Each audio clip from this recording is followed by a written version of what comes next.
Coming out of the theater, after having just watched Ant-Man and the Wasp: Quantumania, the strongest feeling I had was one of disappointment. I guess I was disappointed because I feel like I've watched this movie before. Not a previous Ant-Man movie, but just the amalgam of Marvel movies I've watched over the course of the last 13 years, through this incredible run that Disney's had creating Marvel movies. And there have been classics, there have been very good ones, there have been okay ones, and there have been bad ones. Ant-Man's towards the lower end of that spectrum, but it's really there not because it does anything egregiously wrong, but because it just isn't that good.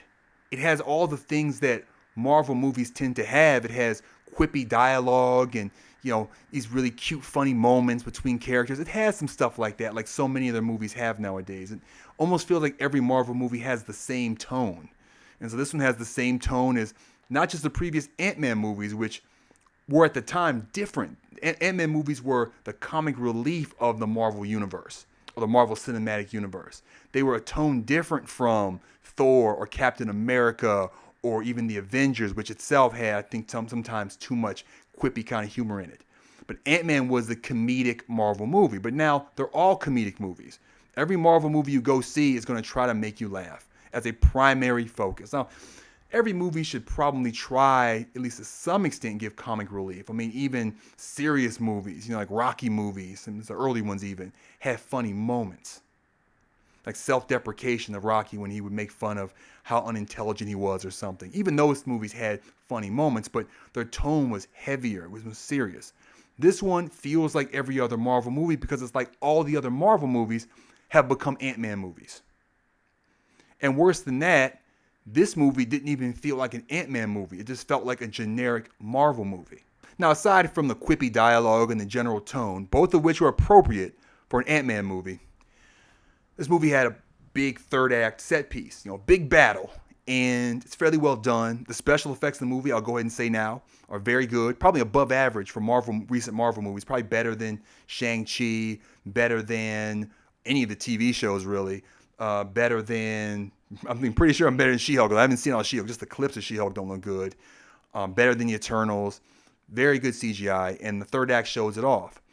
But there's a little bit of issue watching it. It was almost like it was too big for an Ant-Man movie. I felt a bit disconnected from what was happening. There was, big explosions and tons of characters going here and there and charges and things happening. And it almost wasn't enough about the actual characters in it. Not completely. Character moments. There were good moments in it. But it's a long sequence. It's a big set piece. And it was almost too big for my taste. And considering the plot, it kind of had to be. Not going into it too much, but it kind of had to be. But watching it, it just kind of felt like this is not what I came for when I came for an Ant-Man movie. It's more of a generic Marvel movie. So that was kind of both a good and a bad. So it was a good third act set piece in general, but it also was kind of uncharacteristic. And that's one of the issues that I'm gonna go more into it soon about some of the issues with Ant-Man were how uncharacteristic of an Ant-Man movie it was. But the third act was good. Another thing good about it, I'll go ahead and say get the good stuff out of the way here now. Another thing good about it was they continued with the family themes. In this case, they're the family themes involving him and a relationship with his daughter primarily. And that is touched on, but it's ultimately kind of unfulfilling. It's kind of brought up and it feels appropriate and right for an Ant-Man movie, but it's always in the background. It's not really, they don't put a fine point on it. It's just kind of they raise the issue of, early in the movie, they raise the issue of Ant-Man and what he's doing with his life now. He's saved the world. What's he doing now, right? There's no real good answer for that. They never really answered that in the movie. But when you bring that issue up, if the character does anything, you can kind of say, well, that's what he's doing with his life, right? So you can kind of answer it that way. But in terms of dialogue, in terms of a character kind of saying, aha, I figured something out about myself or anything like that, I didn't see that. I mean, maybe I missed it. Somebody's bound to watch this and feel like, oh no, you just missed the point. The stuff with his daughter, it's more present, but not a lot to it. It's kind of brought up early, and then the plot kind of takes over and all the stuff they want to do with that. If you watch the preview, the main story, part of the plot is that, Ant-Man's daughter is in danger and he has to rescue her. Well, that's really all the plot is. The rest of it is something that's kind of placed onto the characters that's really not about them at all. And that's fine. But again, when it's an Ant-Man movie, they've always felt really personal, really about Ant-Man and the people in his life. The Pyms, his daughter, these were the things that are very close to him. His drive and purpose was always very personal. It's almost like this movie was like, that's whack. He needs to do some nice stuff for people he doesn't aren't close to his family. And I was like, well, okay, but that's not really what we expect. And they mix in the stuff with his daughter, which is about his family. So it's like they want to have their cake and eat it too. So there's a little bit that is appropriate, but it seems like it's not, it's kind of thrown in. It's not the centerpiece of the movie, which is kind of a generic kind of liberation story. So you have that kind of issue. So that's kind of good, but it's also kind of bad. And that's what a lot of things are when I talk about Ant-Man. I think about it is there are things that are good about it, but there's a kind of a bad side to them. Before I start really dogging out Ant-Man and the Wasp, Quantumania, let me say one more really good thing about it, and that is there's some really good performances in this movie. First, let me say Jonathan Majors, who plays Kang. He played him in Loki. He's playing him in this, and he's really good. He's been really good in the other stuff I've seen him in. He's in Creed 3. It looks like that's going to be awesome. He's going to be awesome in that. He was in The Harder They Fall. It's a black Western on Netflix that's pretty good. He's really good in it, though. So his performance is very good. Michelle Pfeiffer is really good in it. She hasn't really been used that much in the previous ones, a little bit. Here she really gets to shine. She does a great job.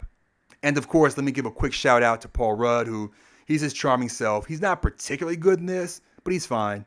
He seems to be fine in just about everything he does. But his performance is solid. Having said all that, the movie's got problems. As I said, a lot of the story I didn't really connect with very much. And that's going to be the big difference you see between people that like this movie and don't, is how much they like the other part of the story that isn't Paul Rudd trying to save his daughter. That part's solid, no problem. But there's a whole lot of other movie that's not really in the previews that much, at least not verbalized, that either you connect with and are really engaged with or you're not. I don't think the movie did a great job of getting us invested in the other story, in the other part of the story. And by doing so, that's part of the reason why I felt kind of disconnected with the third act and why it felt kind of Rise of Skywalker-ish. Kind of like you're just watching this whole bunch of stuff going on the screen that really means almost nothing to you. And it's just like, that's pretty looking, but I don't really care. Not a whole lot. I care about some of the characters. But the main struggle, the main issue, and people have gone into videos that have more spoilers in them to explain why that is. But without saying spoilers, I just wasn't connected that much to it. So some of the spectacle kind of fell on deaf ears or deaf eyes in terms of watching the spectacle. Also, as I mentioned earlier, there was an issue with the character development. There are issues that are brought up, like Ant-Man's issues with himself, his relationship with his daughter. There's a little bit of something with some other relationships too. There's some things that are brought up, but I don't really feel like they're well developed. And there's not a lot of danger in them. Like oftentimes in movies, there'll be a relationship that's brought to the front and there's a crisis in the relationship. Like in this case, a crisis between father and daughter. There really isn't a crisis here. There are some issues, they're brought up, but it never feels like, oh man, if things don't go the right way, stuff between him and his daughter will never be the same. Not really. You feel like, they're family issues. They're going to be fine. That's fine, but not if that's the only hook dramatically to the story. And it kind of is. It kind of is what's supposed to be motivating Ant-Man. And it just doesn't quite hit. And so you have a lack of character arc there. And without that, that's kind of your backbone for your movie, generally speaking. If you don't have that, then like, what's driving you? Where are your stakes? And so there's a stakes issue as you go through it for various reasons, but one of the big ones is just the emotional stakes are much lower than they were for the first two movies. The last thing I want to talk about is the quantum realm itself. You know, the idea of it always was of this world of another kind that's doesn't match our world one to one. It's like a whole different type of place, and it's this very mysterious place.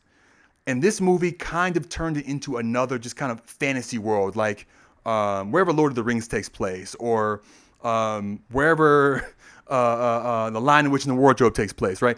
It's just another place. It's almost like a Fortnite map. Like if you ever play Fortnite, it's got like the snowy area, the desert area, the grass area and then another kind of area, and you kind of travel between them, and then just kind of next to each other.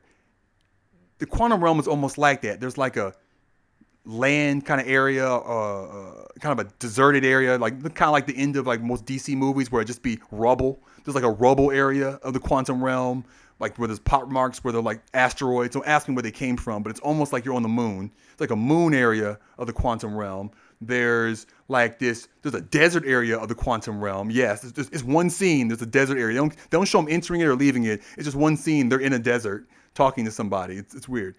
There's a city area that's like Coruscant from Star Wars, and then there's another area that's like a whole bunch of fauna. It's like Honey, I Shrunk the Kids, and all the trees and grubs are all really tall and they're tiny.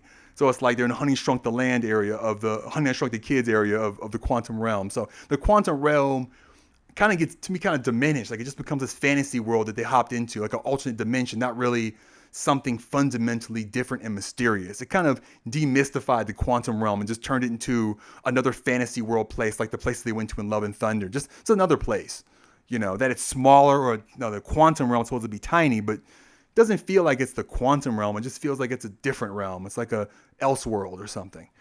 And it has kind of a roof. That's also I noticed that sometimes you see scenes, you feel like there's a roof on top of the quantum realm. Like it's like a small globe, like a really tiny planet that's surrounded by like it's inside the earth. Like the quantum realm is under the planet, inside the earth or something.